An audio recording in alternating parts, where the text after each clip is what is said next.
Hey runner, you just finished your run and you're not sure what you need to do in order to stay healthy so you can enjoy lifelong injury-free running and we can get out on the pavement every single day. In this video, I'm gonna share with you 7 foam roller exercises every runner must do for optimal recovery. I'm Dr. Dwayne Scotty. I'm a running physical therapist, coach, host of the Healthy Runner podcast, and we help runners get stronger so they can get faster and enjoy lifelong injury-free running. Let's get into my Spark 7. Back in my house now, about to do my foam rolling after my run, and I just wanted to share with you that there are different types of foam rollers. So some foam rollers are soft, and this is a nice starting place. Some are more firm like this one, and some have some knobs on them like this one, which is the rumble roller, which is the one I love.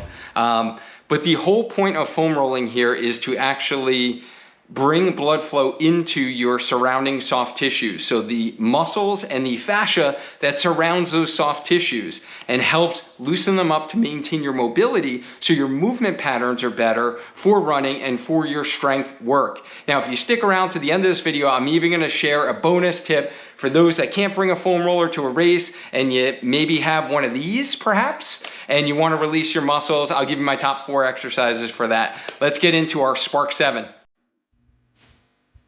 7 foam roller exercises for runners. The first muscle we're going to start out with is the calf muscle. So we have your gastroc and your soleus, and then also the Achilles tendon. So what I like to do is to start out in the middle of the calf, and notice how I'm doing some pointing and flexing of my foot. That's helping get active motion, increasing blood flow by contracting the muscle as we're rolling it. Next, I like to isolate out the inner part of your calf. This is especially a tight area in many runners, and here we're going to isolate more of that soleus muscle as well as the posterior tibial muscle on the inside part of the shin. And then you're going to turn your toe out to isolate out the outer calf muscle. So this outer gastroc head, usually the gastrocnemius, there's usually a trigger point on the outer part, and then we can also integrate active motion as we release the calf. And then lastly, is the most important part for a lot of runners, is place your foam roller right between your Achilles tendon and the calf muscle. And we're going to release right in there. That's called the musculotendinous junction. And you're going to also do some active motion with it. The second muscle group is going to be your hamstring muscles right in the back of the thigh. So I like to start dead center, releasing the full hamstring. And then you're going to turn your toe inward to isolate the inner hamstring. So this is your semimembranosus, semitendinosus muscles. This area can be tight in a lot of runners, so you can isolate that out, spend a little bit more time there. And then if you feel tightest more in the outer part, this is going to be more your biceps femoris hamstring muscle.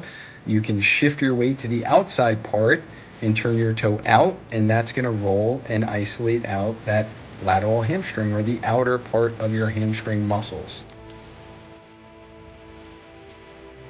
And as we're doing this, we want to make sure that we're applying appropriate pressure, not too much, not too little. The third muscle is going to be your deep glute muscles, or your hip external rotators, the most common ones, the piriformis. So if you feel tight in this area, you're going to cross one leg over the other. You're going to find that tender spot deep in your butt area. And once you find it, then we start rolling back and forth over that area. And then we're going to find that tender spot, and you're going to place your foam roller right under it, and then do a little active pin and stretch method by bringing your shoulder to the opposite, or your knee to the opposite shoulder, to get a little movement as you pin that trigger point underneath that muscle and between your foam roller.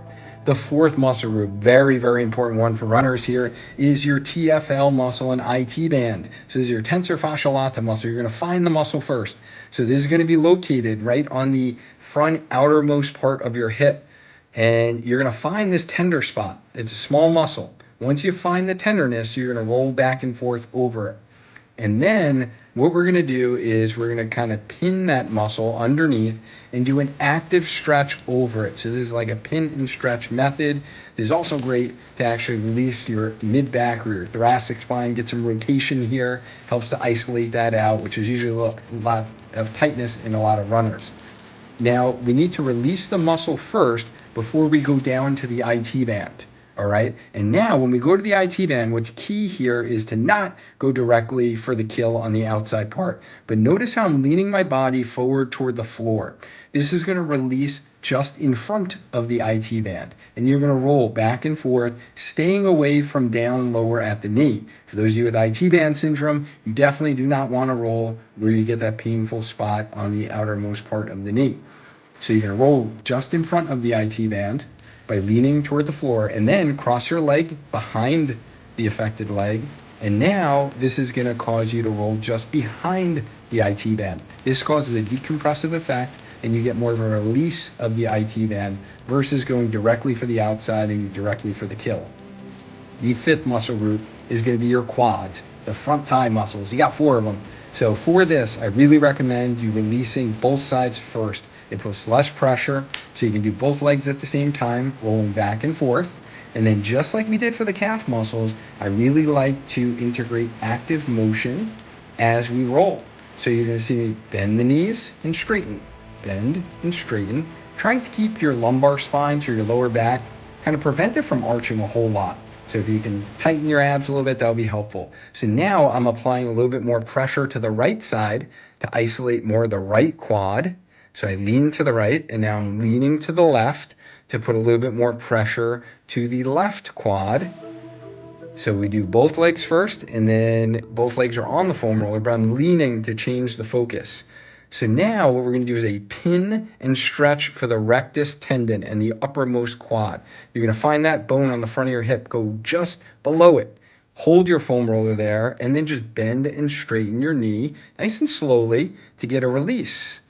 And now we can actually release, and this is the most aggressive form of rolling the quads, which is only the right side is on the foam roller. So I have more of my body weight on that right side, and now I'm doing a bend and straightening of the knee. So again, that sequence looks like we're going to place the foam roller just below that hip bone, right where your rectus attachment is. And you're going to find, usually it's a lot tender in a lot of runners, you're going to hold it, pin it, and stretch. So you're bending and straightening your knee, which is getting some active motion of the quads. And then we're going to go ahead and release the full quad muscle right on the front part of your thigh as you're doing that active motion. Now remember, this is good to perform before your runs as well as after your runs. So really whenever you're feeling that tightness. So now here's a muscle group that we usually don't talk about a lot, but this can be very effective for those of you who have ever felt you have tight groin muscles, you've strained your adductors, or your adductors are sore after, usually mine will be sore after like hitting the track for the first time, couple times of the season, or after a race when you really gave a hard effort. So what you're going to do is start with your knee straight first, and then roll like the whole part of the inner thigh. So you're scanning, finding where you're most tightest. And then you can bend your knee, and now you notice how I'm focusing more on the upper part of the adductors and really gently releasing this one. These are pretty tender. And you can make it more aggressive by bringing your upper body closer to the ground. So notice how I went down. So now I have more of my body weight on that muscle in that area. And lastly, the last progression for the adductors, if you want a little bit more of a stretch and release, you're going to side bend your trunk, so your upper body, away from the side that you're releasing. That will give a little bit more tension, a little bit more stretch sensation as you roll those inner thigh muscles. And lastly, we do have to release our mid-back, our thoracic spine. This is how we self-mobilize. You're going to actually roll your mid-back over the foam roller, making sure that you are tightening your abs a little bit so you're not arching your lower back. So we're not doing lumbar spine, we're doing our mid-back. And you're rolling segment by segment over the foam roller. So this should feel pretty darn good. And then you're usually going to feel one segment that feels like it's tight. It just needs to go. It needs to pop. You're going to hold your foam roller right on that segment and then isolate extension over that foam roller. And usually you will get a release. You might hear a pop. That's a very good thing. It's just a release of gas pressure in that joint that was tight and restricted for you. Lastly, we're going to do chin tucks So you notice I'm tucking my chin down as I'm still isolating on that segment. This is going to help get a nice stretch to your upper thoracic spine. For those of you who spend a lot of time on the computer during your workday and you want to improve your posture with running, you definitely need to do this self-release of your mid-back. And then lastly, I usually like to finish it off with a couple of rolls back and forth, making sure I got some more mobility there. You might get a couple more pops down in your thoracic spine. All right, here's our bonus. So for those of you who have the roller stick and you want to bring this to like a race, a little more convenient than your foam roller, here's how we release the calf muscles. You're going to go in a half kneeling position. You're going to roll back and forth, just like we did before with our foam roller. You can get inner, you can get outer, and I like to integrate active motion. So notice how I'm doing that little calf raise as I release those muscles. So this is a very tight area in a lot of runners, so make sure you guys release the calf muscles. And now I'm showing the hamstrings. So we're going to do the back part of the hamstrings. You can isolate inner part, just like we did with the foam roller if you feel tightest there, or you can do outer part. And now we're doing the quads. For the quads, we want to keep our knees straight because this will help us relax our quads as much as possible. We want them like mushy, they're totally relaxed, and you can actually massage them with the roller stick. You can go inner, you can go outer quads, wherever you feel tightest. And then lastly, a muscle group that's really easy to do with the stick is your outer shin muscles. So if you've ever had shin splints before, or you've ever felt tightness on the outer part of your shin, or what we call our peroneal muscles, it's kind of rare, but if you've ever had peroneal tendonitis, this is probably an area you want to release these muscles. You might have a trigger point in that area of your shin. A very effective way to release with the stick. I hope you guys enjoyed these. Hey guys, hope those exercises were helpful for you in order to really double down on your recovery after your runs, because that is one of the 6 steps for you to grow as a runner. One thing that I wanted to point out is we don't need to do a ton of foam rolling. So you shouldn't be doing like half hour, 40 minutes. 5 to 10 minutes more frequently throughout the week is going to give you more bang for your buck as a runner to keep you healthy along the way. Now, if you found value out of this video and you learned how to do these exercises, can you please do me a favor and just hit the like button? That will just help us be able to create videos like this and share this content with more runners so we can keep the running community healthy and so they can enjoy lifelong injury-free running. So if you're anything like me, I want to be running until I'm like 80, till I'm in the box. So if you do that, I greatly appreciate it, and it allows me to continue creating content like this for you.